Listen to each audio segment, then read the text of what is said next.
3 weeks after the Battle of Jupiter, the Valen Empire finally began to understand the true meaning of fear. The enemy they thought they had defeated had become something far more dangerous. Human forces were everywhere, and nowhere. They no longer gathered into massive fleets for glorious battles. Instead, they divided into small, highly trained strike teams that appeared without warning, devastated strategic targets, and disappeared long before reinforcements could respond. It was a new kind of war, a war of shadows, a war the Valen Empire had never learned to fight. Among the architects of this terrifying campaign was Commander Jin Woo. Once a humble sergeant, his extraordinary leadership during the Battle of Ganymede had earned him a battlefield promotion. Now he commanded Shadow Squadron, an elite special operations unit tasked with carrying the war deep into enemy territory. His squad consisted of only 20 soldiers, 20 warriors hand-picked from Earth's finest special forces. Every one of them was an expert in infiltration, sabotage, and close-quarters combat. Their mission was brutally simple: make the Valen afraid to leave their own star systems. Their first target was Riel 7, one of the Empire's most important military shipyards. Nearly a quarter of every Valen cruiser in service had been built there. Its defenses were considered impenetrable. Orbital defense platforms surrounded the station. Patrol fleets guarded every approach. Thousands of heavily armed security troops stood ready around the clock. By every military calculation, an assault was impossible, which was exactly why Jin Woo chose it.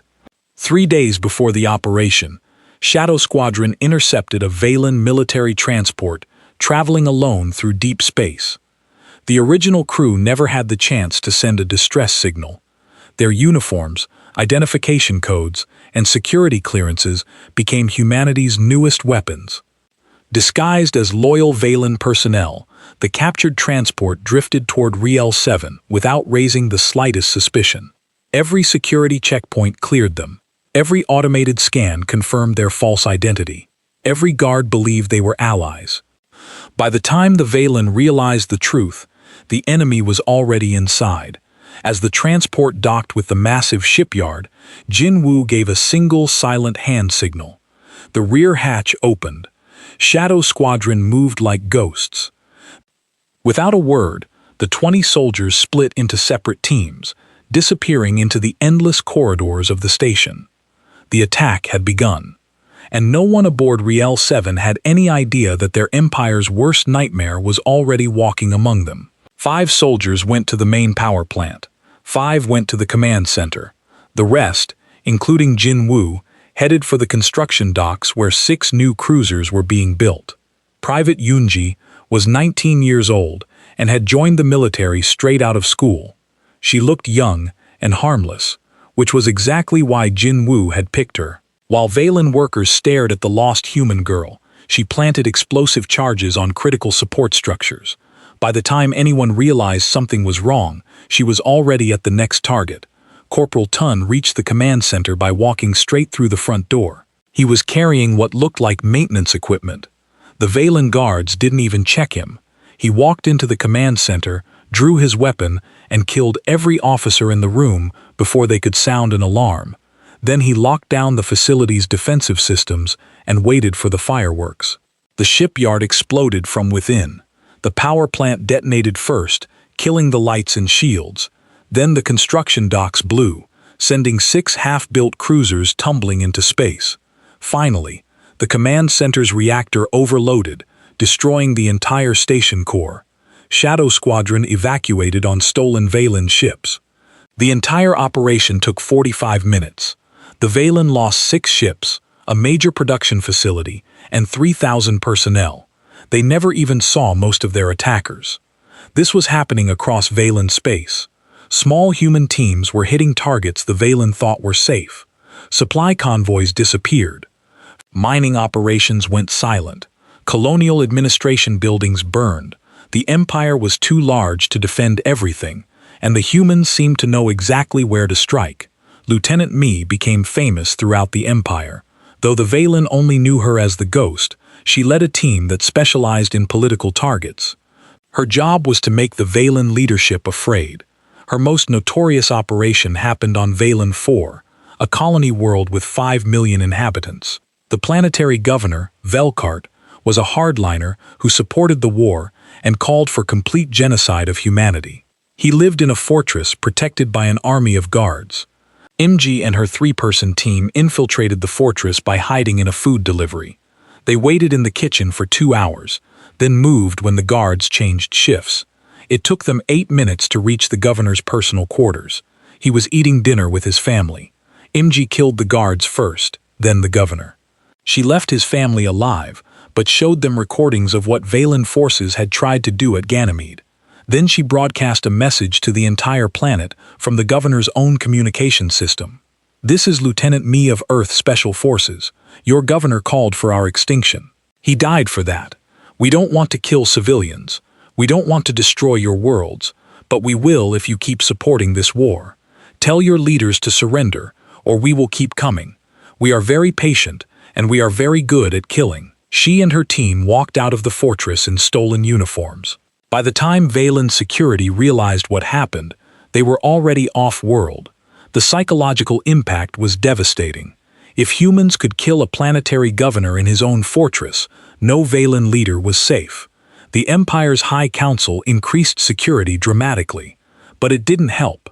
The humans adapted to every defense. They used disguises, bribery, computer hacking, and sometimes just overwhelming violence to reach their targets. Captain Sora commanded a hunter-killer group in deep space. Her 4 ships were fast and heavily armed. They hunted Valen supply convoys and isolated patrol ships. Her tactics were brutal and effective. She would let her targets detect her approach, making them think they could escape or call for help. Then she would jam their communications and run them down. Her ships were faster than anything the Volan had.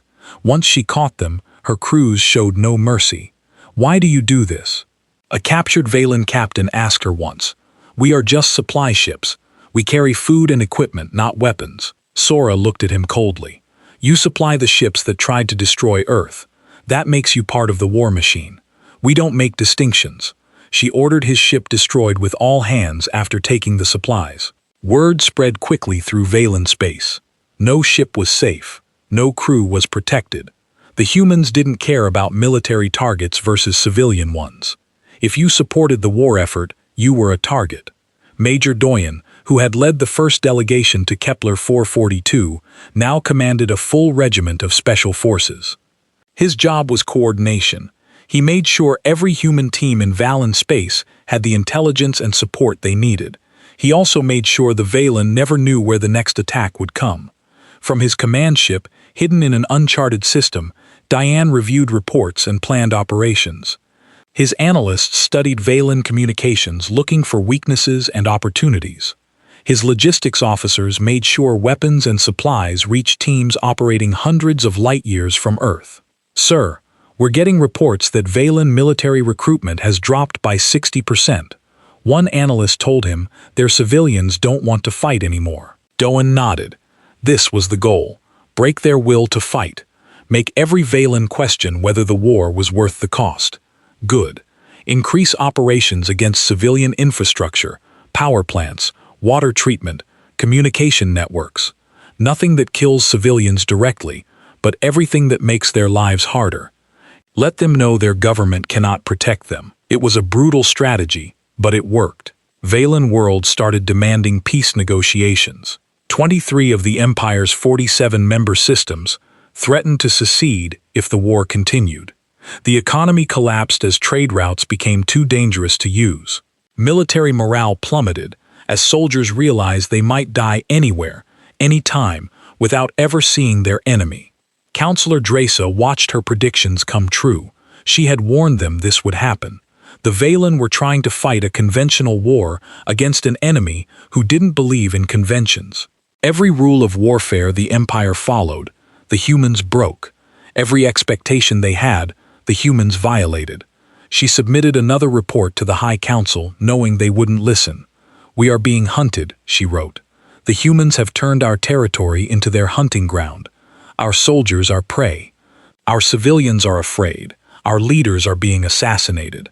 We cannot win because we are fighting the wrong war.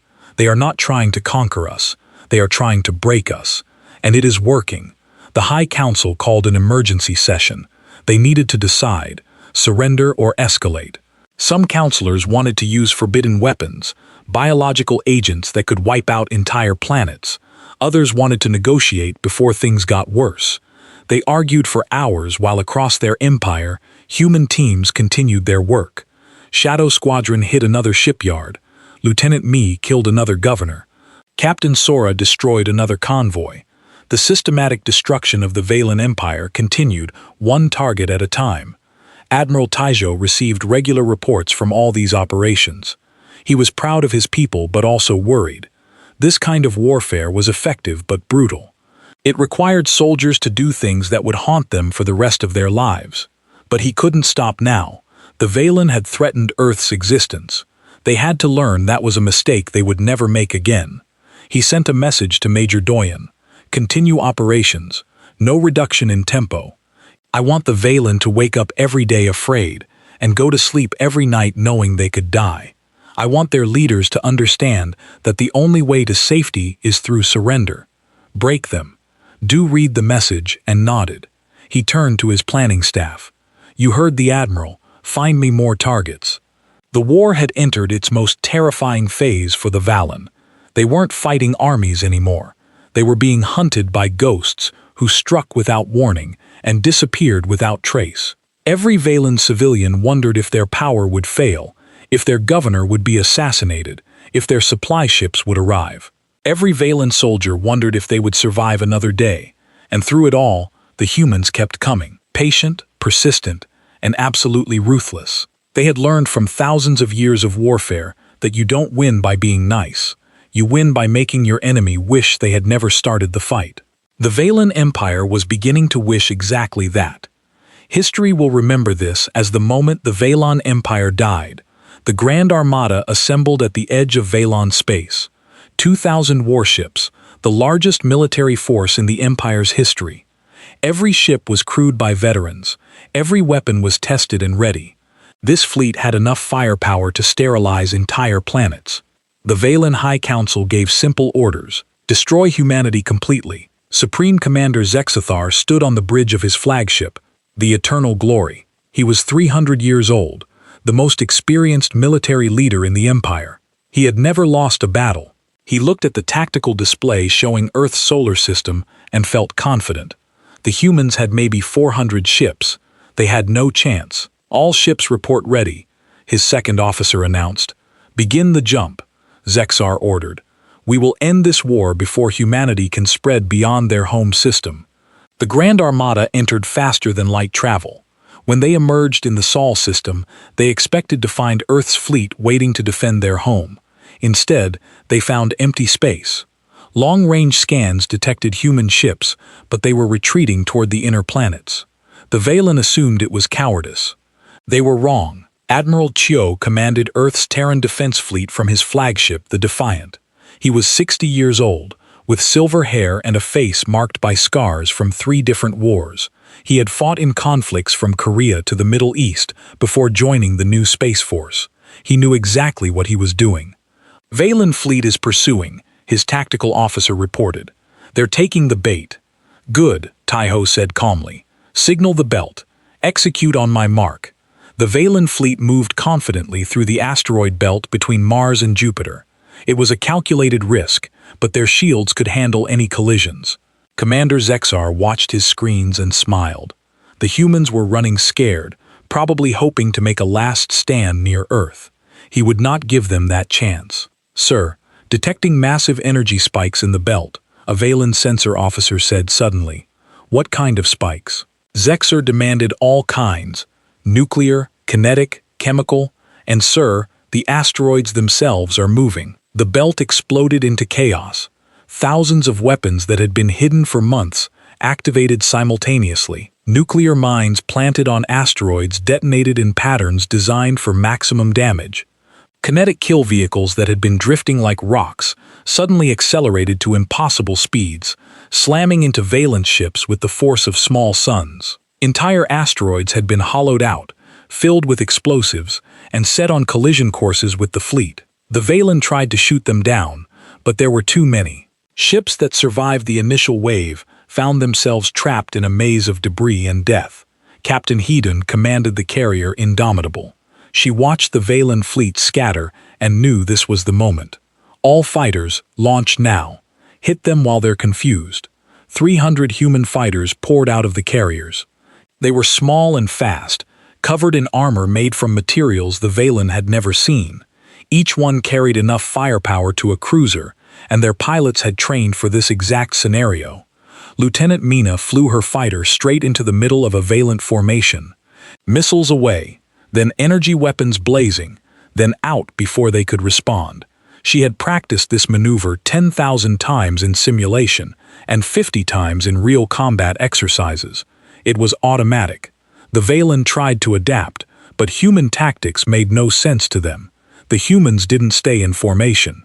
They didn't follow predictable patterns. Each pilot seemed to operate independently, while somehow working together perfectly. It was chaos that functioned like precision. Commander Zathar watched his fleet take massive casualties, pull back, reform at the outer edge of the belt. But Admiral Taiho had predicted this too. As the Valen fleet tried to retreat, Earth's main battle group appeared from behind Jupiter. They had been hiding in the gas giant's massive shadow, waiting for exactly this moment. All ships full attack, Cho ordered. Show them what human warfare looks like. The human fleet was outnumbered 2-1, but they had been designed for this kind of fight. Every ship was built around one concept: kill the enemy or die trying. They had no luxury sections, no decorative hulls, no wasted space, just weapons, armor, engines, and the people who ran them. Captain Hune's carrier group moved first. Her ships didn't try to survive. They drove straight into the Valen formation, launching fighters and firing every weapon they had. The Valen fleet's defensive fire destroyed 2 human destroyers immediately, but those destroyers had already launched their missiles, and their debris created additional cover for the ships behind them. Commander Guri led a wolf pack of 6 human frigates. Her orders were simple: get inside the enemy fleet and cause maximum chaos. They made it past the Valen defensive line by using a tactic no Valen commander would ever approve. They accelerated to ramming speed, then at the last second veered away and dumped their entire missile payload at point-blank range. 3 of Gur's ships didn't make it. The other 3 destroyed a dozen Valen cruisers before jumping away to rearm. It was a trade the humans were happy to make. The battle raged for 18 hours. The space around Jupiter became a graveyard of broken ships and floating debris. The Valen kept trying to use proper military tactics, coordinated formations, strategic positioning. The humans kept using methods that looked like suicide runs but somehow worked. Inin Dabin, manning weapons on the destroyer, relentless, fired until his console overheated. When it died, he grabbed a repair kit and fixed it while the ship shook from enemy impacts. His captain was dead. His executive officer was dead. He was the ranking officer on the bridge now, and he was 19 years old. "Keep firing," he shouted to what was left of his crew. "We hold until the Indomitable can get clear." The Relentless took a direct hit from a Valen capital ship. The explosion tore the destroyer in half, but Dabin had kept firing until the last second, and his final missiles crippled the Valen ship's engines. Captain Hejun's carrier escaped because of his sacrifice. This happened again and again throughout the battle. Human ships that should have retreated kept fighting. Crews that should have abandoned ships stayed at their posts. Pilots who could have ejected flew their damaged fighters into Valen ships instead. Commander Zexthar finally understood what Counselor Dresa had tried to tell them. These humans weren't fighting to survive. They were fighting to win, and they didn't care what it cost. Every time he destroyed a human ship, the others fought harder. Every time he thought they would break, they adapted and came back stronger. "Sir, we've lost 900 ships," his tactical officer reported, voice shaking. Human losses are estimated at 200 ships, but they're still fighting at full effectiveness. Zathar looked at his displays in disbelief. He had started with a 3-1 advantage. Now the numbers were almost even, and the humans showed no sign of stopping. Admiral Taiho watched from the Defiance bridge. His ship had taken damage, but it was still functional. He had lost friends today. Good officers and crew who would never see Earth again, but they had done their job. Valen fleet is breaking formation, his tactical officer reported. They're trying to retreat.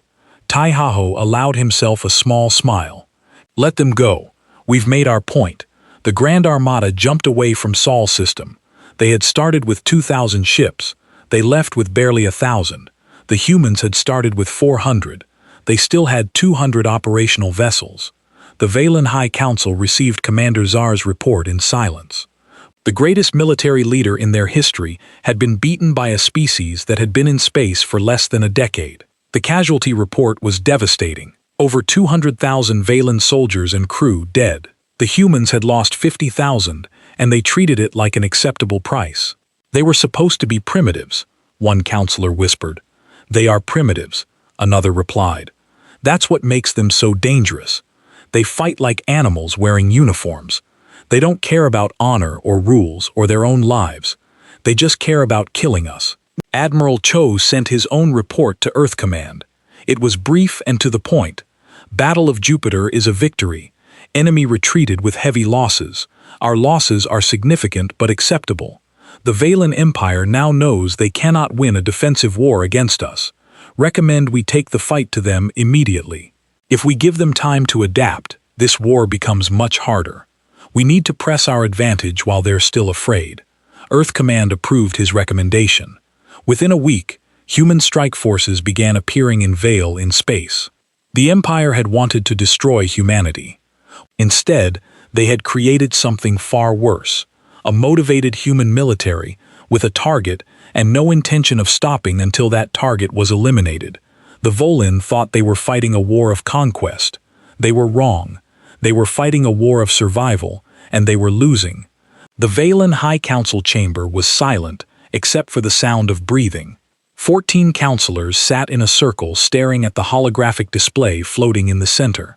It showed Earth spinning slowly, a blue and green marble covered in clouds.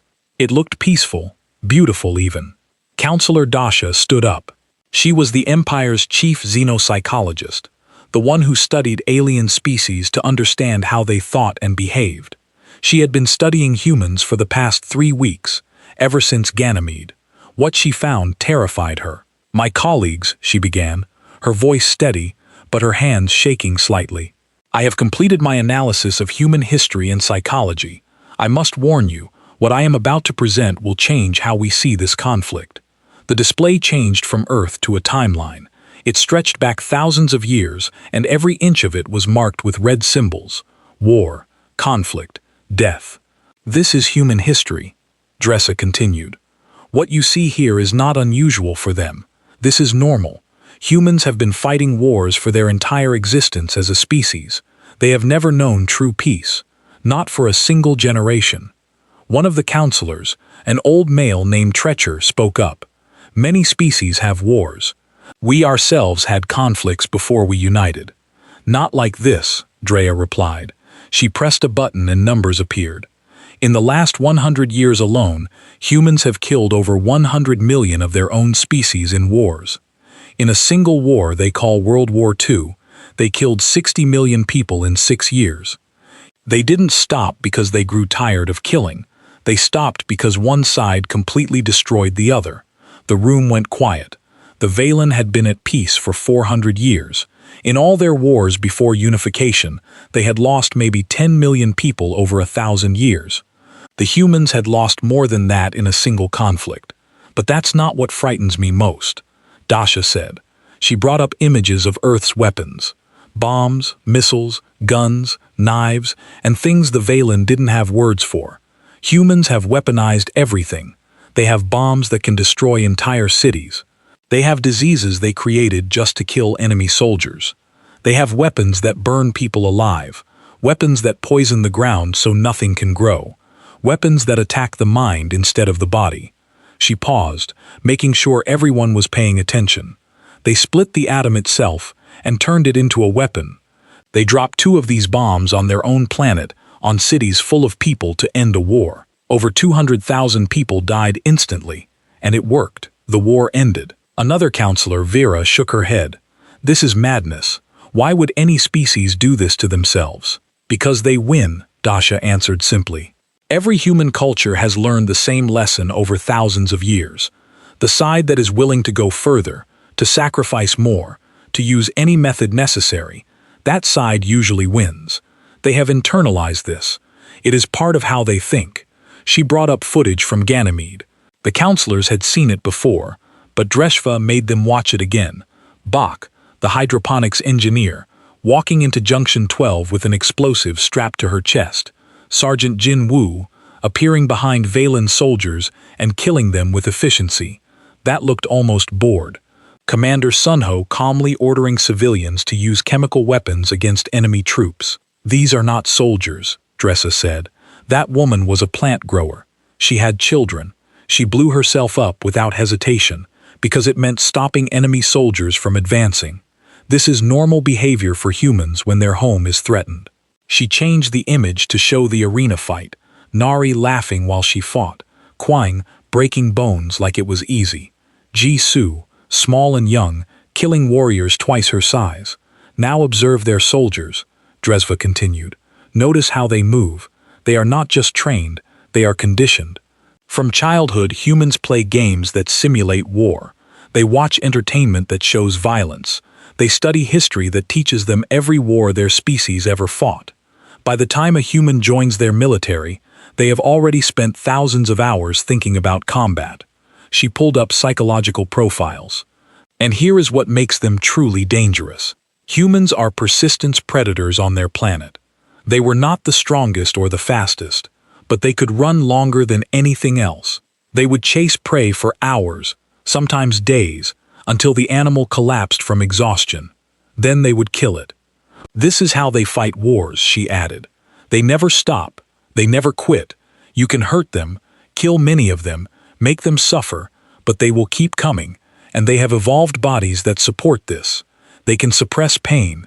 They can function with injuries that would kill most species. There are documented cases of humans continuing to fight after losing limbs. The council chamber was completely silent now. Everyone was staring at the display, at the images of smiling humans covered in blood, of civilians fighting like warriors, of soldiers who looked like they enjoyed killing. Dasha brought up more footage, this time from Earth's own recordings. Soldiers training in environments designed to break them mentally, exercises where they had to function without sleep for days, scenarios where they practiced fighting in cities, in tunnels, in space, in every possible situation. They do not train for war. Dasha said they live in a state of constant preparation for war. Every human soldier has studied failures from past conflicts. They know what works and what doesn't because they have thousands of years of data. We have been peaceful for 4 centuries. Our soldiers practice in simulations. Theirs practice by studying real battles where millions died. She showed them footage of human soldiers in training, fighting each other with brutal efficiency. Then she showed them the same soldiers laughing and joking minutes later, completely relaxed. They can switch between peaceful and violent instantly. It is not an act. Both states are natural to them. Counselor Treacher stood up, his face showing confusion and fear. Are you saying they are all insane? How can a species function like this? They are not insane, Drever replied. That is what makes them so dangerous. They are completely rational. They know exactly what they are doing. They have built a civilization while constantly fighting themselves. They have art, music, philosophy, science, all developed during times of war. They do not see violence and culture as opposites. They see them as 2 parts of the same nature. She brought up one final image. It showed Earth from space, but this time with overlays showing military installations, weapon stockpiles, training facilities. The entire planet was covered in them. They have turned their home world into a fortress. Every continent has weapons that could destroy fleets. Every population center has defenses. Every citizen receives basic combat training in school. They are not a peaceful species that can fight. They are a warrior species that has learned to also build civilizations. And now, Dasha said, her voice dropping, we have given them a reason to unite. For the first time in their history, all humans are focused on a single enemy, us. Every internal conflict they have, every disagreement, every difference has been set aside. They have a common threat, and that has made them more dangerous than they have ever been. She turned off the display and faced the council. I need you to understand something. We cannot win a conventional war against humanity. Our soldiers are trained to fight other civilized species who follow rules, who value survival, who can be deterred by fear of losses. Humans do not follow rules. They do not care about losses if those losses lead to victory, and they cannot be deterred because they genuinely believe that death in defense of their species is honorable. What do you recommend? Counselor Vasher asked quietly. Immediate surrender, Dresva said without hesitation. We apologize. We pay whatever reparations they demand, and we never threaten them again. That is unacceptable. Another counselor shouted, We are the Valen Empire. We have ruled this region of space for 400 years. We cannot bow to a species that just discovered faster than light travel. Diva looked at him sadly. Then we will be destroyed. Because I have watched their training footage, their entertainment, their historical records. I have studied how they think and what they value, and I can tell you with absolute certainty, if we continue this war, they will not stop until every Valen is dead or enslaved. They do not do peace through negotiation with enemies who attacked them first. They do peace through total victory. The council voted. 12 counselors voted to continue the war, to mobilize the full might of the empire and crush humanity before they could grow stronger. Only 2 voted for peace. Dasha watched the vote and felt something she had never felt before. Despair. Not for humanity. They would be fine. They were built for this. She felt despair for her own people because they had no idea what was coming. As the council discussed battle plans and fleet movements, Dresa quietly left the chamber. She went to her office and began writing a personal record, something for whoever might survive what was about to happen. Today, the Valen Empire sealed its fate. She wrote, We chose pride over wisdom, tradition over reality. We are going to war with a species that has been fighting since before they could write. We are sending soldiers who train in simulations to fight soldiers who train in wars. We are bringing conventional tactics to face an enemy who will use any method, any weapon, any sacrifice necessary to win. Some counselors called for caution. Others called for immediate action. Pride won. Fleet Admiral Kreshar received his orders 3 days after the arena incident. He was to take the 7th Fleet, 300 warships, and occupy humanity's outer colonies. It would be a show of force. The humans would see Vale in power and understand that their little demonstration meant nothing against real military might. Carr was confident. He had commanded fleets for 30 years. He had pacified a dozen systems. A few human mining outposts would surrender without a shot fired. It was always the same with primitive species. They talked tough until they saw real power. The 7th Fleet entered the Sol system and moved toward Jupiter. Long-range scans detected a small station orbiting Ganymede, one of Jupiter's moons. Population, 4,000 civilians, 50 security personnel. It was perfect. Take the station, show the humans their weakness, and Earth would negotiate. Ganymede Station was a collection of connected modules built into the moon's ice. It had been mining water and minerals for 20 years. The people there were workers, families, regular people just trying to make a living. Commander Sun Ho ran the station. He was 45 years old, with gray in his hair and old scars on his hands from years of mining work. He had served in Earth's military when he was younger, but that was a long time ago. Now he just wanted to keep his people safe and the station running. When the Valen fleet appeared in orbit, Sun Ho knew exactly what was happening. He gathered everyone in the main hall. 4,000 faces looked at him scared, waiting for him to tell them everything would be okay. They're going to demand we surrender, Sun Ho told them. His voice was calm. Matter of fact, they think we're helpless. They think we'll give up because we're just miners and families. They're wrong. Lieutenant Hana stood beside him. She was young, only 27, and she had been station security chief for 2 years. What do we do? She asked. Sun Ho smiled. It was the same kind of smile Nari had worn in the arena. We show them what humans do when someone threatens their home. Admiral Krissar's message came an hour later. His voice boomed through the station speakers. "People of Ganymede Station, this is Admiral Krissar of the Valen Empire. You are now under our authority. Surrender immediately, and no one will be harmed. Resist, and you will be destroyed. You have 1 hour to decide." Soon Ho picked up the communication device. Every Valen ship in orbit heard his response. "Come and take it." Kashtar couldn't believe what he heard. These were civilians, miners, families. They had no chance against his fleet. He decided to be generous. He would only send 2,000 shock troopers. It would be overwhelming but not destructive.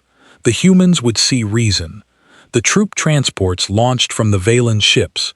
Inside each one, soldiers prepared their weapons and checked their armor. They joked about how easy this would be. Taking a mining station from scared civilians was barely even training. The first transport docked with the station. 50 Ven troopers filed into the airlock, ready to secure the entry point. The inner door opened. They moved forward into a corridor lit by emergency lights. That's when the corridor exploded. The blast killed 30 troopers instantly. The survivors stumbled back, confused and injured. Then the shooting started. Hidden panels in the walls opened, and mining lasers repurposed as weapons cut through Valen armor. The survivors tried to retreat, but the airlock was sealed. They were trapped. It took 3 minutes for all 50 troopers to die. Not one of them saw who was shooting. This happened at every docking point. Transport after transport connected to the station, and troops poured in. None of them came back. The station was a maze of corridors and rooms, and every single one was a trap. Commander Sunho watched from his command bunker deep in the ice. Lieutenant Hana sat beside him coordinating the defense. They had spent the last week preparing. Every civilian on the station knew their role. The miners knew how to set explosives. The engineers knew how to turn regular equipment into weapons. The families knew how to hide and when to fight. Section C7 is reporting 40 Vale down, Hana said, reading the reports coming in. They used the decompression trap. Good, Sunho replied. He was recording everything, sending it back to the Valen fleet. He wanted them to see. He wanted them to know what it cost to threaten humans. A woman named Bach appeared on one of the screens. She was a 50-year-old hydroponics engineer with 3 children. She was also carrying a homemade explosive device and wearing a mining suit. "Commander, they're trying to push through Junction 12. There's about 60 of them. Can you hold?" Sunho asked. Boch smiled. "I can do better than that." She cut the transmission. 2 minutes later, Junction 12 reported 0 enemy contacts. Boch didn't survive. Neither did any of the Valen soldiers. Admiral Kressitar watched the feeds from his command ship in growing horror. His troopers were being slaughtered. These weren't soldiers defending the station. These were ordinary people fighting like demons. They used suicide attacks, ambush tactics, chemical weapons, traps that showed a cruel creativity he had never seen before. One group of Valent soldiers got trapped in a storage bay. The humans sealed the doors and started pumping in mining chemicals. The soldiers screamed for 30 minutes before they died. Kashtar heard every second of it. Another squad made it to the residential section. They thought they would find scared families hiding in their rooms. Instead, they found families working together to defend their homes. Children threw homemade grenades. Parents used tools as weapons. An old man in his 70s killed 3 Valen soldiers with a mining drill before they finally stopped him. Sergeant Jin Woo led a group of actual security personnel through the station's ventilation system. They would pop up behind Valen positions, kill everyone in seconds, and disappear before reinforcements arrived. The Valen called them ghosts. Jin Woo called it basic guerrilla warfare. 6 hours into the assault, Admiral Kressitar had lost 200 soldiers. He held a meeting with his senior officers. "We need to pull back." One of them said, "This station isn't worth these losses. We cannot retreat." Kressitar insisted, "The Empire is watching. If we fail here, we show weakness. If we continue here, we lose the entire ground force." Another officer replied, "These humans fight like they have nothing to lose. They're killing themselves just to take a few of our soldiers with them. We can't win against an enemy like that." Another transport docked. Another 50 soldiers entered the station. Lieutenant Hana watched them on the security feeds and activated Trap Sequence 17. The corridor they were walking through suddenly vented to space. The soldiers were sucked out into the vacuum, their bodies tumbling away from the station in a cloud of frozen air. Commander Sun Ho broadcast another message to the fleet. You've lost almost 2,000 soldiers trying to take one mining station. Earth has hundreds of stations, thousands of ships, billions of people, and every single one of them will fight exactly like we're fighting. So ask yourself, how many of your soldiers are you willing to lose? Kreshar stared at the screen, showing Sun Ho's scarred face. The human looked tired, but not defeated. Not even close. He looked like he could keep fighting forever. Pull back, Kashtar finally ordered. All troops returned to ships. We're leaving. The 7th Fleet retreated from Ganymede Station 12 hours after the assault began. They had lost 60% of their ground forces and gained nothing. The station was still in human hands. Every civilian was still alive and armed. As the Valan ships jumped back to their territory, Commander Sun Ho stood in the main hall of the station. The people around him were exhausted, many wounded, but they were alive and they had won. Send a message to Earth. Sun Ho told Hana, tell them we held. Tell them the Valan learned what happens when they threaten human families. Hana smiled and started typing the report, but she added one more line at the end. We are ready if they come back. Admiral Kreshar sent his report to the High Council that night. It was longer than Thexron's warning, but had the same conclusion. These humans are not rational beings. They do not value survival. They only value victory. We cannot fight them with conventional tactics. They will sacrifice everything to win. I recommend immediate peace negotiations. The council read the report. They saw the casualty numbers. They watched the footage of civilians fighting like professional soldiers. And they made their decision. Humanity must be destroyed completely, or the Empire itself was in danger. War was no longer a possibility. It was inevitable. The silver ships appeared above Earth on a Tuesday morning. They were massive, each one the size of a small city, and they blocked out the sun over major capitals around the world. The Valan Empire had arrived, and they came with expectations. Ambassador Valor stepped out of his transport ship in Geneva, surrounded by an honor guard of warriors in gleaming blue armor. He was tall, nearly 8 feet, with smooth gray skin and 4 arms. His species had been exploring space for thousands of years. They had seen hundreds of primitive worlds. Earth would be no different. The humans had prepared a landing zone at the old United Nations building. Valor expected to see frightened politicians, maybe some military officers trying to look brave. Instead, he found one man waiting for him. Colonel Minho stood alone on the platform. He wore a simple black uniform with no decorations except a small earth patch on his shoulder. He was average height for a human, maybe 5'10", with dark hair cut short and dark eyes that never blinked. He didn't salute. He didn't bow. He just waited. Belor activated his translator and spoke in what he thought was a kind voice. Greetings, people of Earth. We are the Valan Empire. We have come to offer you a place in the galactic community. You will submit to our authority, pay tribute, and in return, we will protect you from the dangers of space. Minho didn't react for a moment, then he smiled. It wasn't a friendly smile. No, he said simply. Belor's honor guard shifted uncomfortably.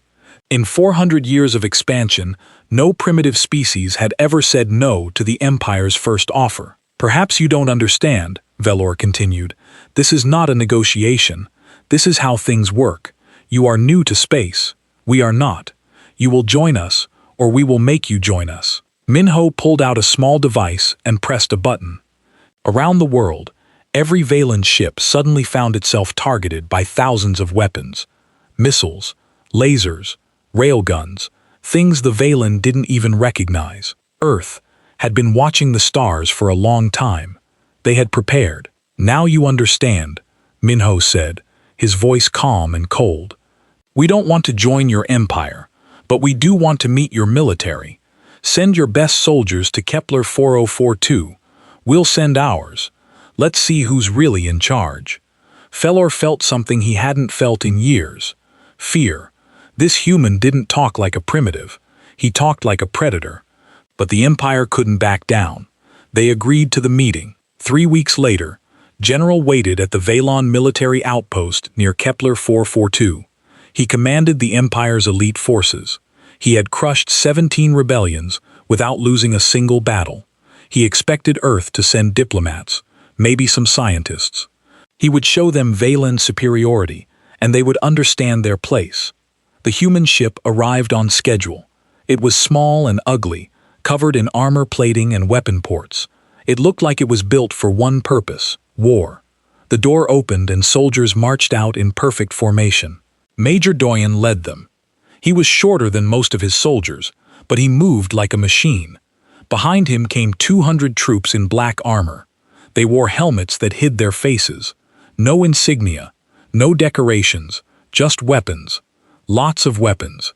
Captain Nari walked beside Doyen. She was the only one not wearing a helmet.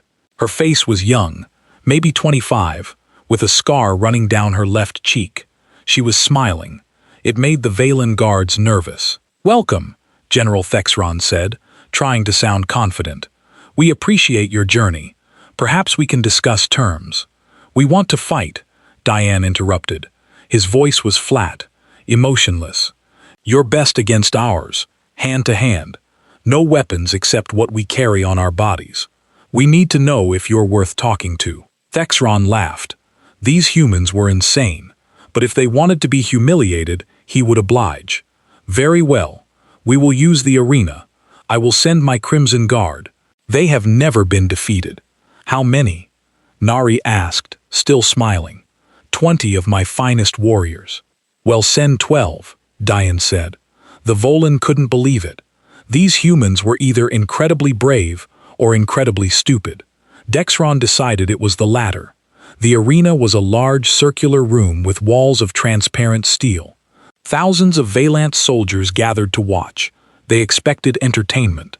They expected to see human arrogance crushed in minutes. The Crimson Guard entered first. They were massive, each one over 7 feet tall, wearing red armor that had been earned through 100 battles. They carried energy staffs that could break bones with a single hit. They moved in perfect formation, a wall of deadly precision. Then the humans entered. 12 soldiers, no helmets now, just hard faces and cold eyes. They carried knives, short clubs, and nothing else. They didn't form a line. They just spread out loose and relaxed. Some of them were stretching. One was yawning. Nari was among them. So was a big man they called Sergeant Kwang. He was 6'4" and built like a tank. Next to him stood a small woman named Private Jizu, who looked like she weighed maybe 110 pounds. The signal sounded. The fight began. The Valan expected the humans to charge or defend. They did neither. They scattered like they had practiced this 1,000 times. The Crimson Guard tried to maintain formation, but the humans were too fast, too unpredictable. Kwang grabbed a Valan warrior by the arm and broke it with a simple twist. The Valan screamed. Kwang punched him in the throat and moved to the next target. Ji-Su jumped on a warrior's back, wrapped her legs around his neck, and twisted. The sound of breaking vertebrae echoed in the arena. Nari fought 3 guards at once.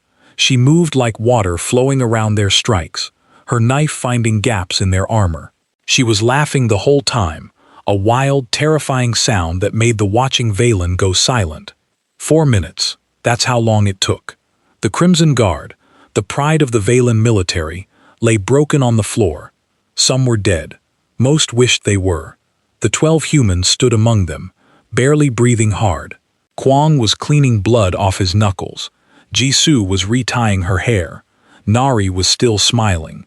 The arena was completely silent. Thousands of Valan soldiers stared in shock and horror. These weren't soldiers. Soldiers fought with honor, with discipline, with rules. These humans fought like devils wearing uniforms. General Thexron felt his world crumbling. He had seen war. He had seen violence. But he had never seen anything like this. These humans enjoyed it. They were built for it. Doyen walked up to the observation window where Thexron stood. "Now we can talk," he said calmly. "But first you should know something. These 12 soldiers, they're not special forces. They're not elite warriors. They're regular infantry. Earth has billions of them and they're all like this." He paused, then added, "We call them scouts." Dexron sent an emergency message back to the Empire that night. It was short. "We have made a terrible mistake. These humans are not like other species. They are not civilized. They are weapons that learn to talk. We must reconsider everything." But the Empire didn't listen. They decided to teach humanity a lesson instead. It was the worst decision they ever made.